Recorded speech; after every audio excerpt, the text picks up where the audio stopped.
If it's your first time here, welcome. This is a really good group. We're really good people, I think, or at least we're trying to be.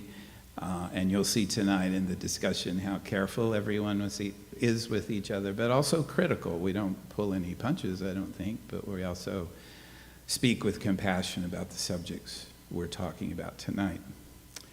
Speaking of which is 9/11. So I feel like we kind of had to do this on 9/11. It's been a heavy couple of weeks. We did Medusa last week, and now we're doing 9/11. So the passage tonight comes from Jonathan Safran Foer's Extremely Loud and Incredibly Close. Yeah. Okay.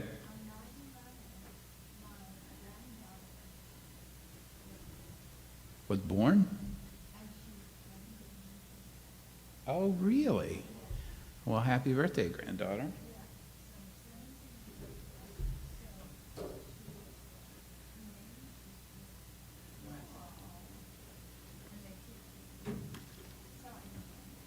Thank you.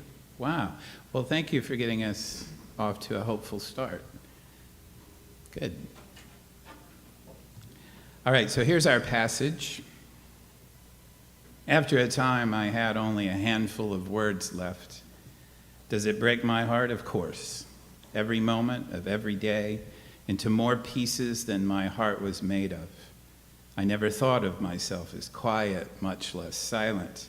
I never thought about things at all. Everything changed.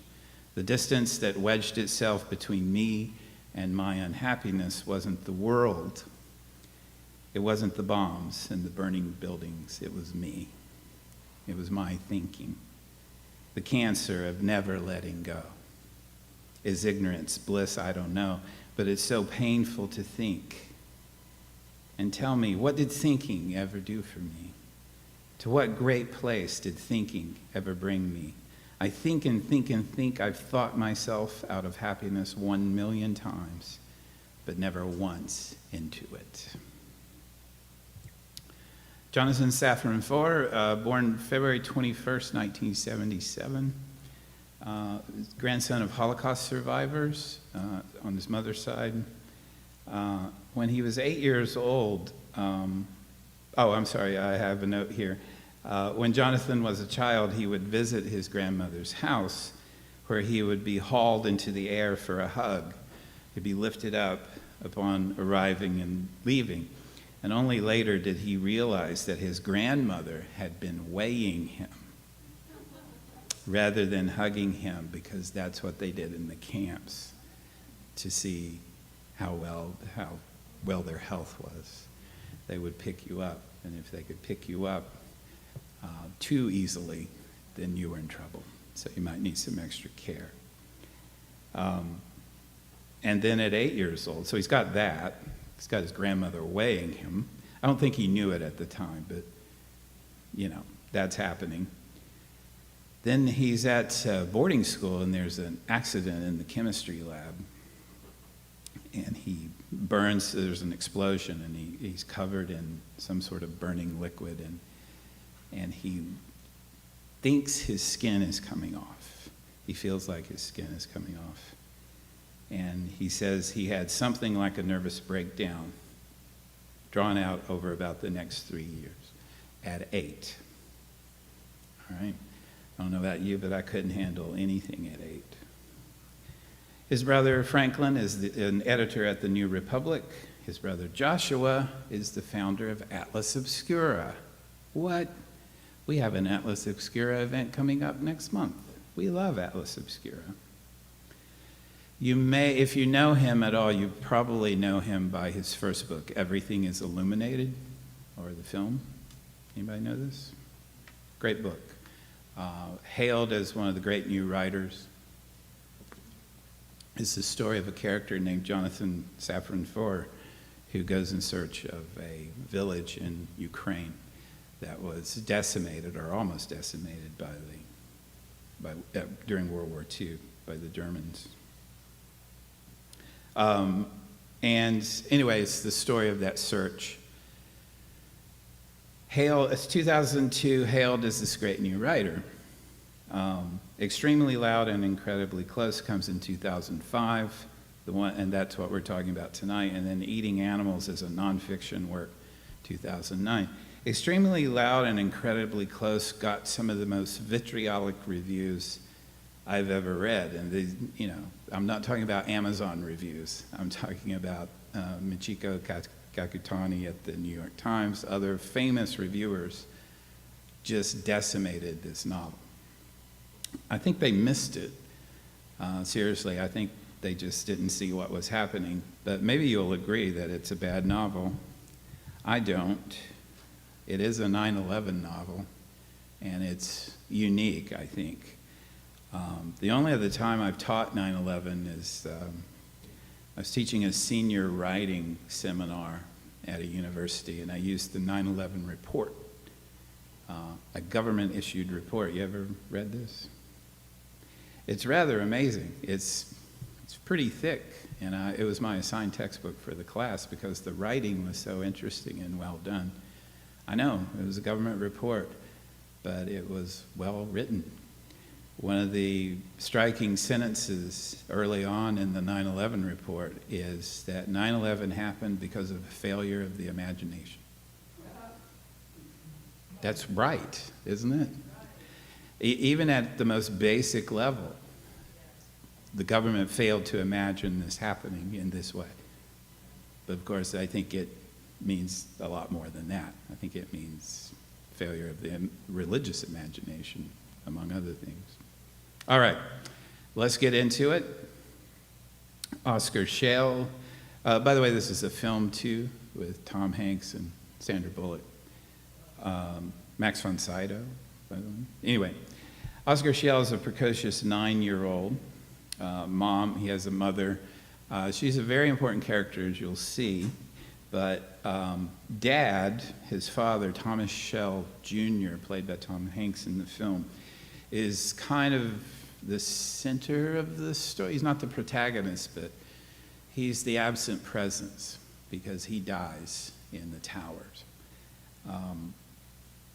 And he and his son are very close. Well, you'll see. Then there's Oscar's grandfather, Grandpa. And again, this is a very dense, complicated, difficultly plotted novel, so I'm going to do my best to share it with you without you getting lost or me getting lost. But for now, let's just know that Grandpa is Oscar's grandfather, and Grandma is his mother, and Anna is her sister. Okay, now, so the passage we read was actually from Grandpa in regard to the Dresden bombing during World War II. But as you'll see here, the novel connects all kinds of bombings, all kinds of mass death by fire, with buildings coming down and landscapes and cityscapes being devastated. Hey, I was just talking about you, Ankit. Talking about your lecture.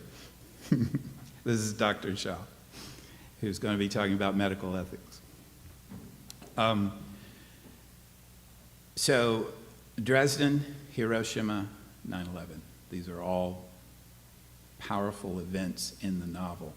And that's what affected Grandpa.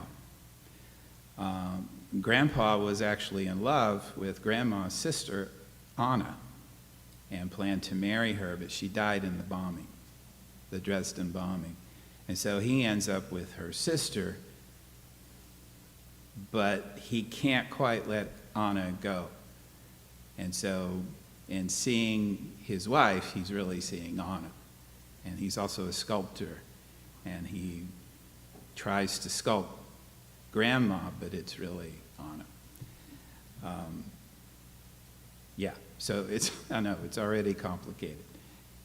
By the way, the film can't even, and I honestly don't think, I think there are some novels that can't be filmed, and this is one of them. So to do the film, they simply had to eliminate the Grandma and Grandpa narratives, which I would have done too if I were making the film. You simply can't have all that going on. I think The Handmaid's Tale is another unfilmable novel, which doesn't mean they didn't make a film about it. Okay. So Oscar, there's Oscar in the film. Brilliantly done. I forget the actor's name, but he did a great job. He's a brilliant 9-year-old struggling with depression following the death of his father, Thomas Shell Jr., during the attacks on the World Trade Center. They were very close. It's not clear. It seems like Oscar is on the autism spectrum, but the book never says that, so I'm a little hesitant to say it, but boy, it sure seems like it. Regardless, Oscar is fearful, very fearful of the world, and now even more so that his father's been killed in the attacks. And one of the things that troubles him greatly is, in fact, this is where the novel opens, is they're going to the funeral, and they're burying an empty casket. And Oscar, he just can't process this. Why would you do that? He's not there.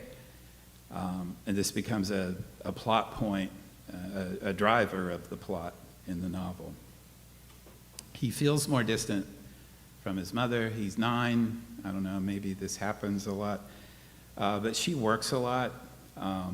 His father's a great storyteller and a great adventurer within their little New York apartment. And so he's always sending Oscar on these reconnaissance trips, he calls them. So he'll send him to Central Park with his metal detector and ask him to find treasures from the lost 6th borough of New York. Great fun. His father also corrects the New York Times every Sunday. So the father and son and the grandfather, they share this kind of through line of being very obsessive about information and correct information, maybe too obsessive. The day of the attacks on 9/11, Oscar comes home. He's very confused, as we all were. He comes home to his apartment. He's fine. And he hears his father calling. And he won't pick it up. And his father calls 6 times. And he says, "Are you there? Are you there?" And Oscar just stares at the phone. And he won't pick it up. This is not good for Oscar's well-being, because he knows he had a chance to talk to his father, but he was too afraid. So what he does is he goes and gets an identical answering machine, programs it. Do you know answering machines? Right? They're used. Okay, just make sure. Programs it with the same greeting, which was his, and replaces it. And he hides the old answering machine with his father's messages. Yeah. This is the opening paragraph of the novel, and I want to give you a sense of Oscar's narration here, because I think it reveals a lot about Oscar's character. And this is all about Oscar, really. So let's get a sense of what he's like. What about a tea kettle? What if the spout opened and closed when the steam came out so that it would become a mouth and it could whistle pretty melodies or do Shakespeare or just crack up with me? I could invent a tea kettle that reads in Dad's voice so I could fall asleep, or maybe a set of kettles that sings the chorus of Yellow Submarine, which is a song by the Beatles, who I love because entomology is one of my raisons d'etre, reasons for existence, which is a French expression that I know. Another good thing is that I could train my anus to talk when I farted. If I wanted to be extremely hilarious, I'd train it to say, "Wasn't me," every time I made an incredibly bad fart. And if I ever made an incredibly bad fart in the Hall of Mirrors, which is in Versailles, which is outside of Paris, which is in France, obviously my anus would say, "Ce n'était pas moi." Dad always used to tuck me in, and he'd tell the greatest stories. We'd read the New York Times together, and sometimes he'd whistle "I Am the Walrus," because that was his favorite song. Even though he couldn't explain it, what it meant, which frustrated me. One thing that was so great was how he could find a mistake in every single article we looked at. Sometimes they were grammar mistakes, sometimes they were mistakes with geography or facts, and sometimes the article just didn't tell the whole story. I loved having a dad who was smarter than the New York Times, and I loved how my cheek could feel the hairs on his chest through his t-shirt, and how he always smelled like shaving, even at the end of the day. Being with him made my brain quiet. I didn't have to invent a theme. So the book comes in not exactly chapters, but in these, I guess, sections. And the next section is Thomas Shell Sr., Oscar's grandfather, 1963.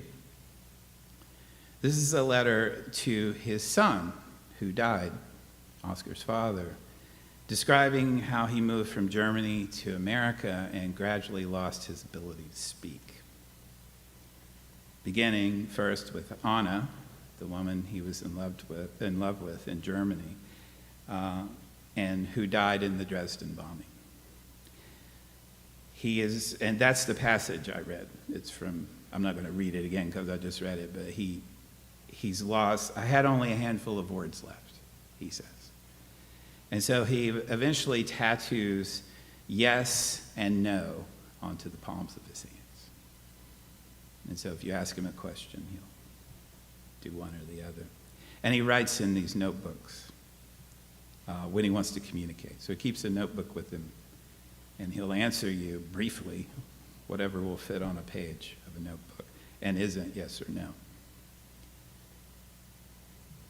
Thomas is in New York in 63 and meets Anna's sister who in a bakery, and she asked him to marry her. She asked him to marry her in 1963.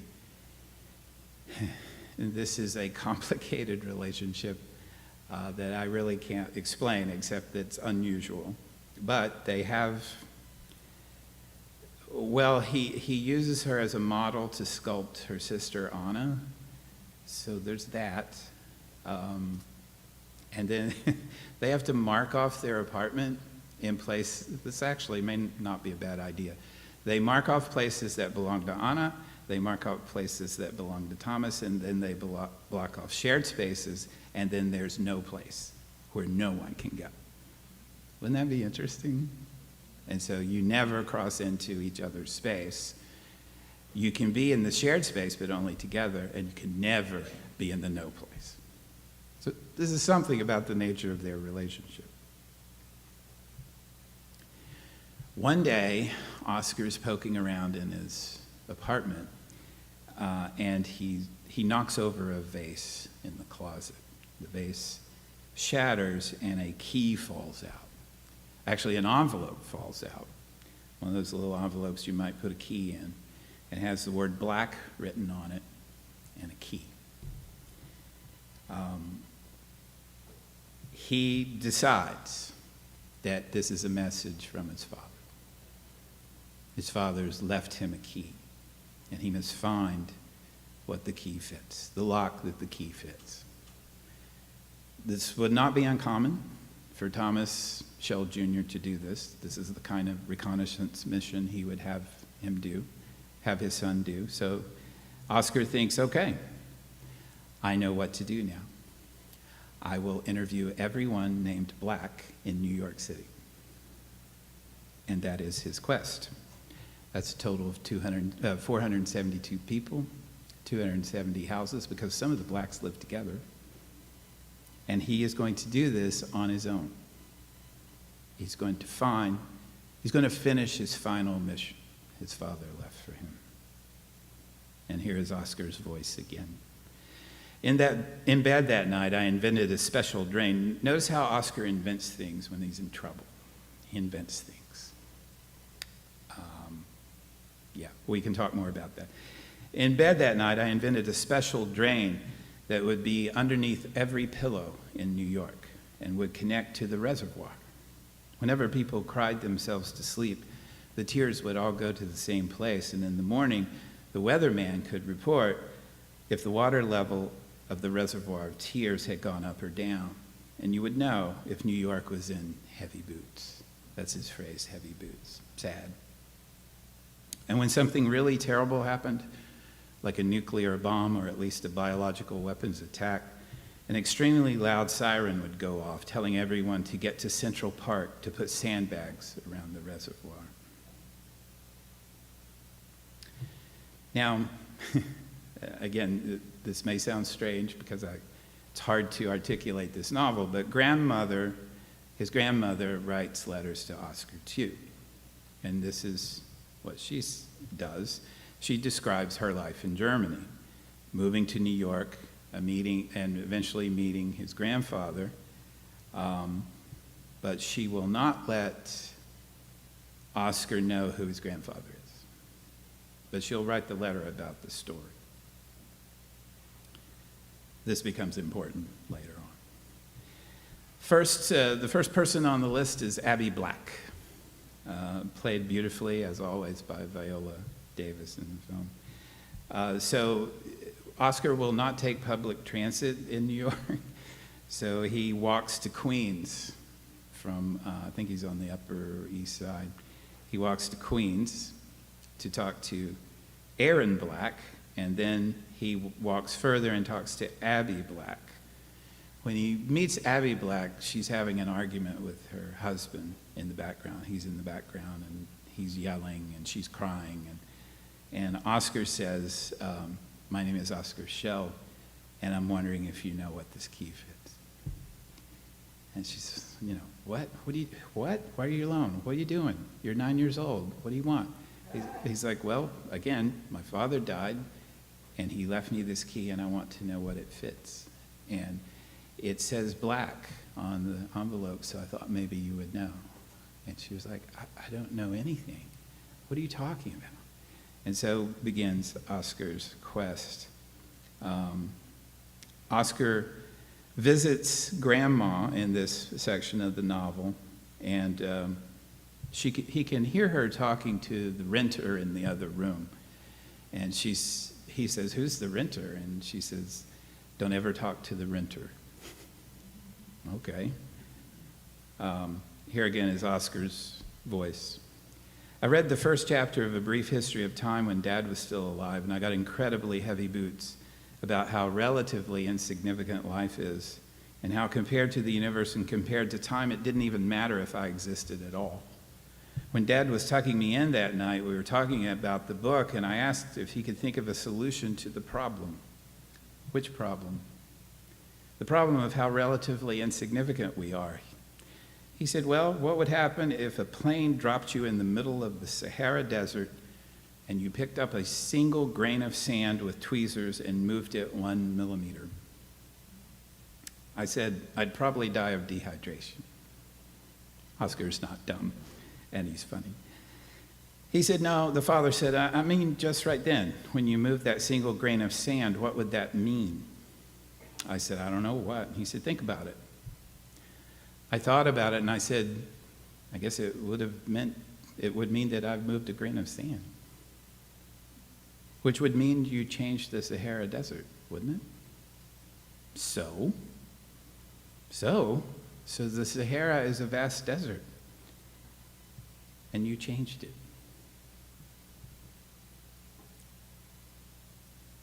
Now we move again, and if you think this is fragmented, it is. It's meant to be fragmented, so I am trying to convey that. So next we move to a letter from Grandpa to his son, Oscar's father, Thomas Jr.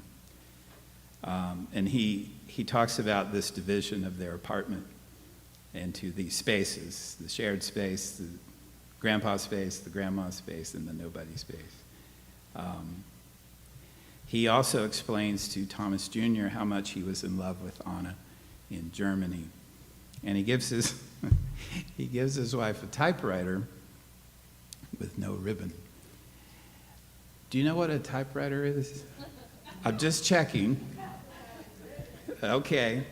She can't really see very well, so he gives her a typewriter with no ribbon, but she gets to work writing, and she's just clacking away all day. And she fills the pages with nothing, but she keeps typing the pages. And Grandpa realizes he must leave her then. Oscar's in his school's production of Hamlet. Well, like we didn't need any more metaphors here, but okay. And he plays the silent role, of course. I think he plays Yorick, yeah. The dead guy. Alas, poor Yorick, I knew him well, right?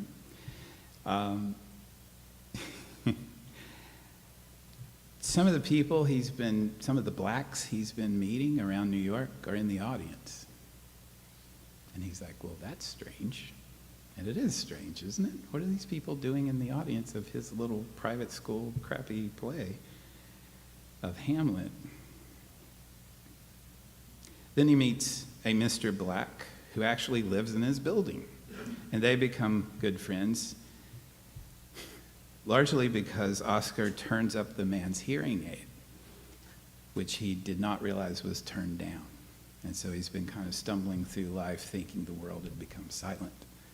Again, metaphors, right? And Oscar's just like, oh, well, why don't you do this? Whoa! And so now he loves this child, thinks he's some golden child who's restored his hearing. So Mr. Black becomes great friends. He becomes his helper, really, on the journey, and helps him travel around the 5 boroughs. Oscar, again, his voice commenting on playing Yorick. I felt that night on the stage under that skull incredibly close to everything in the universe, but also extremely alone. By the way, this phrase reappears very nicely. I think it's a nice thread through the novel. Incredibly and extremely, because that's Oscar's life. Incredibly and extremely. Incredibly close to everything in the universe, but also extremely alone. I wondered, for the first time in my life, this is 9 years old, I wondered for the first time in my life if life was worth all the work it took to live. What exactly made it worth it? What's so horrible about being dead forever and not feeling anything, not even dreaming? What's so great about feeling and dreaming? Now we switch to a letter from Grandma to Oscar, where she says to Oscar that she realizes that Grandpa did not love her, and she realized she was typing blank pages. She eventually becomes pregnant and tells him, knowing that he will leave her.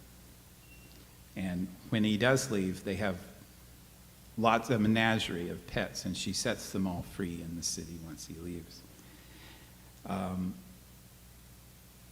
Oscar, for his school project, brings a survivor of Hiroshima to talk about the bomb. It does not go well, as you might imagine. A Hiroshima survivor talking about what he saw that day in 1945 to a group of school children, 9-year-olds.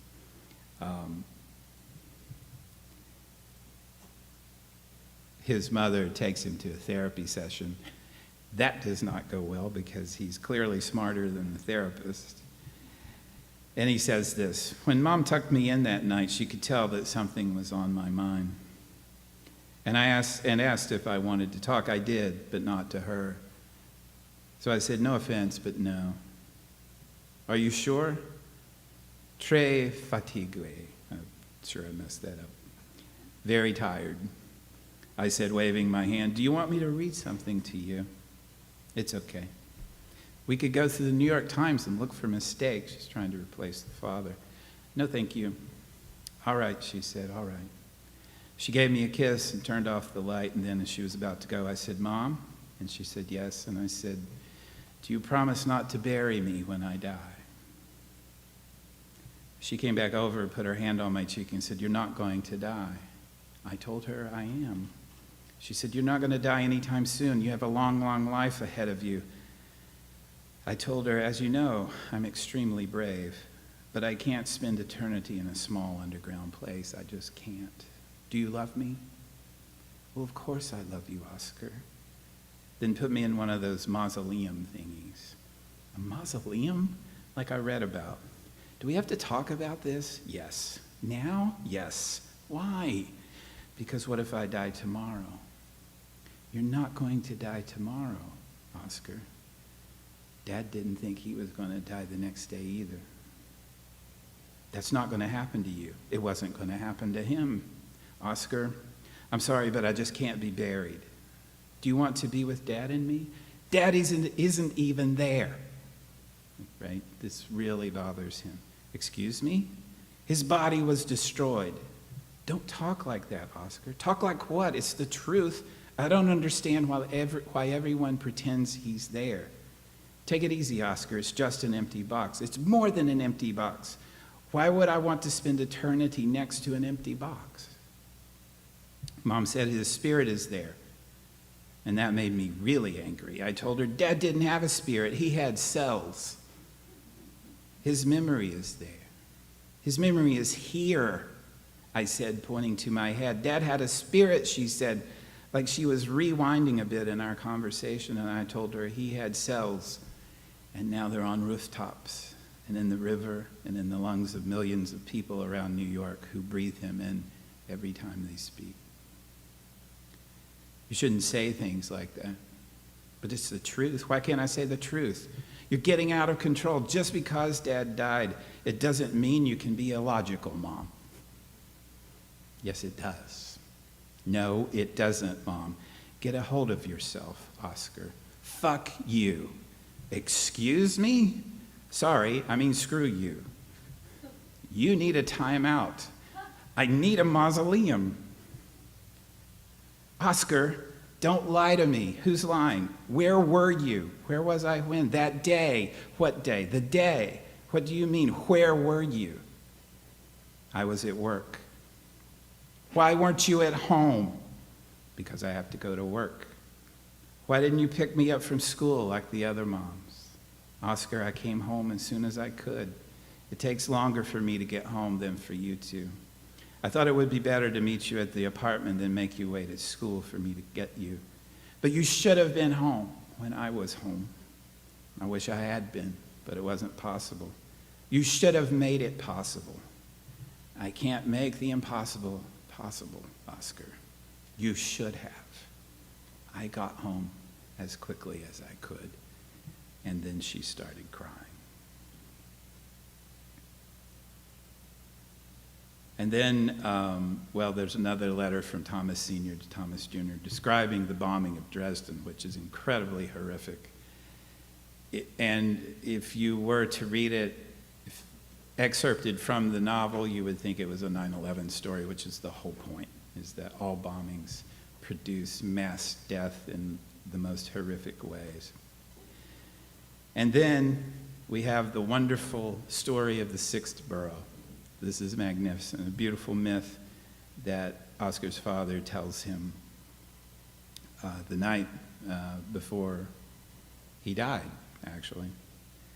And I won't tell you the story, but basically there was a sixth borough, and it was connected just barely, like there were like hooks and anchors and cables and stuff to connect this borough to Manhattan. But it started drifting away, and they know it started drifting away because there used to be this annual long jump competition where you would jump over the river to the sixth borough, and the long jumpers kept missing.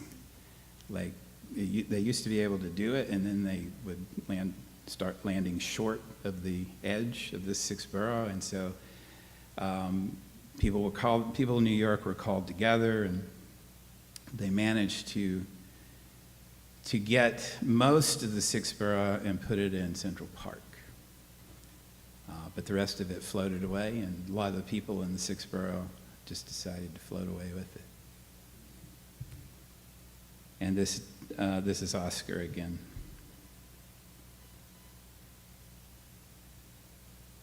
I'm sorry, let me see who's talking here. Oh, I think this is his father, yeah. Well, it's hard for anyone, because it's a very long, involved story. And Oscar's like, Dad, really? And Dad says, well, it's hard for anyone. even the most pessimistic of pessimists, to spend more than a few minutes in Central Park without feeling that he or she is experiencing some tense in addition to the present. Some tense in addition to the present. You can feel the past. I guess, Oscar says, maybe we're just missing things we've lost, or hoping for what we want to come, or maybe it's the residue of the dreams from that night the park was moved. Maybe we miss what those children had lost and hope for what they had hoped for.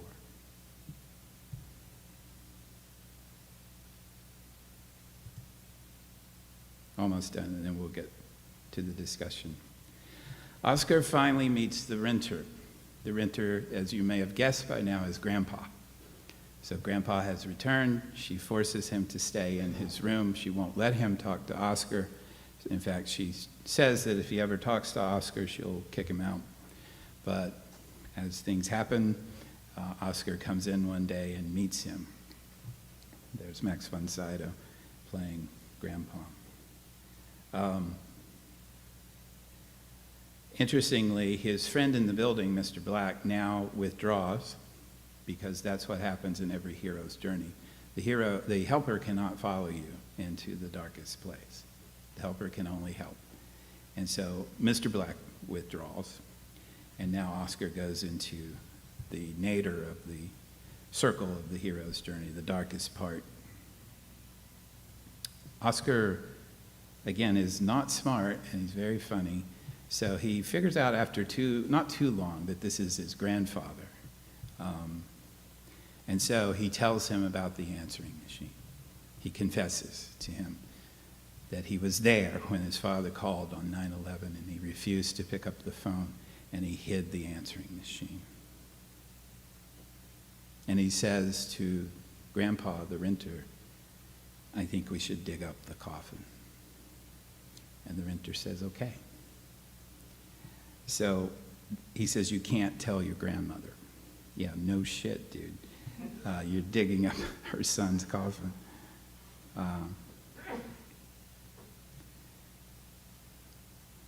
Okay, again, there's a lot going on with Grandpa and Grandma that I really can't get into because it's too complicated. But Abby Black calls. What? Abby Black, one of the first people he meets who's having an argument with her husband. I forgot to tell you, Oscar says, he says, hello, I'm Oscar Schell, you're very pretty. And she's like, oh, hello. And he's like, may I kiss you? And she's like, what? You're 9. He's like, yeah, may I kiss you? She takes Oscar, she calls, says, I need you to come over. She takes Oscar to her former husband, the man she was arguing with, William Black, and explains that the key was left to him by his own deceased father and was accidentally sold in an estate sale. The vase was accidentally sold in an estate sale. And Oscar's father, Thomas Jr., bought it. So this story, this quest, is not what he thought it was. It wasn't even his key. It wasn't even meant for him. And this has been the orienting feature of his life, his 9-year-old life, is to find the lock that this key goes into. And it's not even his lock. It's not even his father's lock. It's William Black's lock. And interestingly, it was an estate sale of his father's home, and William Black was estranged from his father. So William Black's father left him a note saying, there's a key in the vase. I think you'll understand once you open the box, safe deposit box. So Oscar has tripped into this other story, right, and has no business being there. This is between William Black and his father, but on the other hand, William Black would have never gotten the key without Oscar's quest. Very interesting. So, the novel ends with the digging up of the grave. Oscar and the renter, Grandpa, head to the cemetery and dig up the grave. And of course, it's The coffin is empty. And the renter, Grandpa, has written, remember he's written all these letters to Thomas Jr., his son, Oscar's father, but he never sent them, or they were never sent. And so he takes the letters and puts them in the coffin. So the letters go in the coffin. Oscar returns home at 4 a.m, his mother waiting up for him. He tells her that he wants to get better, Oscar does. And she tells him that his father also called her that day, on the day that he died. Oscar tells her that he hopes she falls in love again and heads to his room. And I'm going to show you this, but I wasn't sure about showing you, but it's in the book. And I don't know if you know the image of the falling man, but it's here. So if you feel like that might be troublesome to you, please feel free to leave or close your eyes or tell me not to show it. But it is the very ending of the book.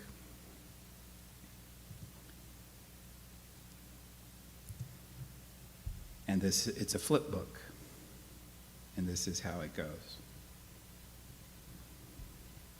And Oscar says to his mother, "Finally, I found the pictures of the falling body.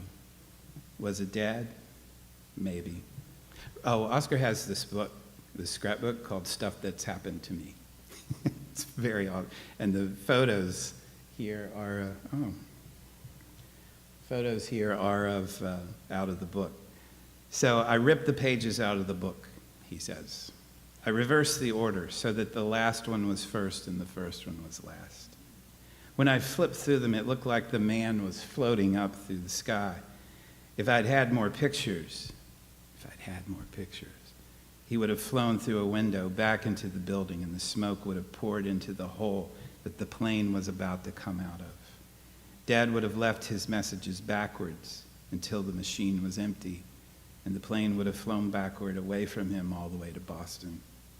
He would have taken the elevator to the street and pressed the button for the top floor. He would have walked backward to the subway, and the subway would have gone backward through the tunnel back to our stop. Dad would have gone backward through the turnstile, then swiped his Metro card backward, then walked home backward as he read the New York Times from right to left. He would have spit coffee into his mug, unbrushed his teeth, and put hair on his face with a razor. He would have gotten back into bed. The alarm would have rung backward. He would have dreamt backward. Then he would have gotten up again at the end of the night before the worst day. Oscar always calls it the worst day. He would have walked backward to my room, whistling "I Am the Walrus" backwards. How could you tell? He would have gotten into bed with me. He would have looked at the stars on my ceiling, which would have pulled back their light from our eyes. I'd have said nothing, backward. He'd have said, "Yeah, buddy," backward. I'd have said, "Dad," backward, which would have sounded the same as "Dad" forward. He would have told me the story of the sixth borough, from the voice in the can at the beginning, at the end to the beginning, from "I love you" to "once upon a time." We would have been safe.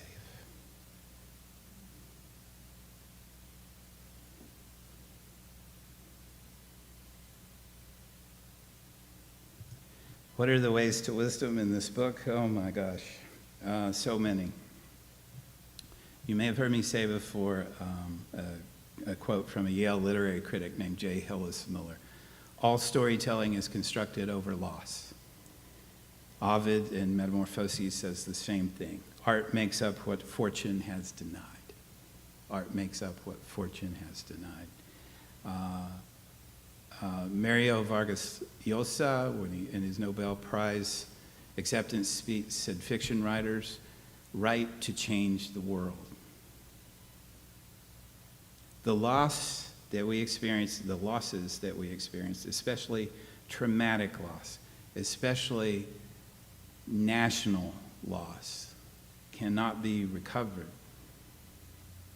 We don't get to go backwards like that. The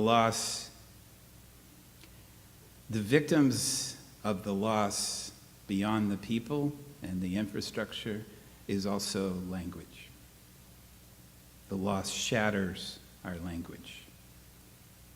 And these shattered fragments, these words that no longer fit together, reflect our loss, but in a fragmentary way, because that's all they are, is fragments. We can just see glimpses of what was lost, but we can't put it back together. In seeing ourselves in these fragments, which is all we have, there's nothing new. There's no new story. There are only the ruins. But in the seeing ourselves fragmented, we begin to grieve. Upon beginning to grieve, a new story begins. Narratives are medicine, and we get better. Thank you.